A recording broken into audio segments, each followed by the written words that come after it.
Ողջույն աղջիկներ,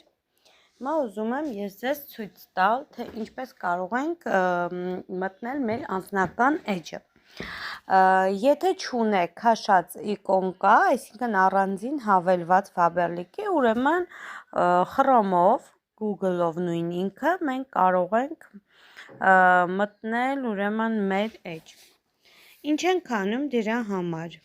Բաց դաշտում գրում ենք Faberlic անձնական կաբինետ,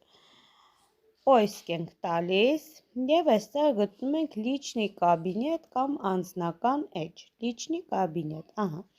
կբացվի այսպիսի մի էջ, որտեղ դուք աջ մասի վերևում կտեսնեք մարդուկի նշան,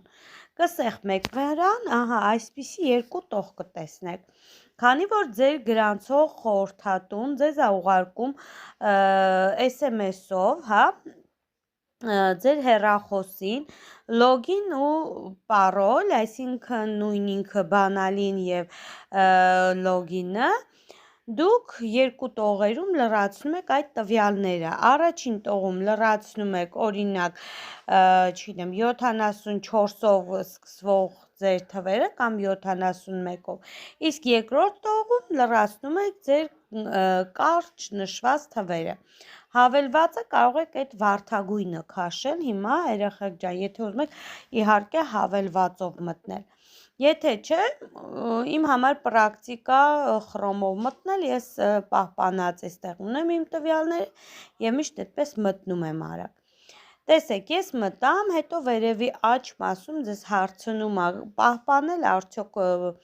ձեր բանալին, դուք սեղմում եք այո, որպեսզի ամեն անգամ նորից չհավաքեք ձեր տվյալները և մտնում եք ձեր կաբինետը, սա իմ կաբինետն է, նույն նմանատիպ կաբինետ դուք եք ունենալու, որտեղ գրված է լինելու ձեր անուն ազգանունը, տեսեք աջ մասի վերևում մարդուկի նշան կա, այդ մարդուկի նշանը, որ սեղմում եք, բացվում է այսպիսի տողերով ուրեմն էջ, որտեղ ձեր անձնական տվյալներն են գրվում, ձեր խորհրդատուները, գրանցում, մի խոսքով ամեն բան, հերթականությունով դրանք է կբացատրեմ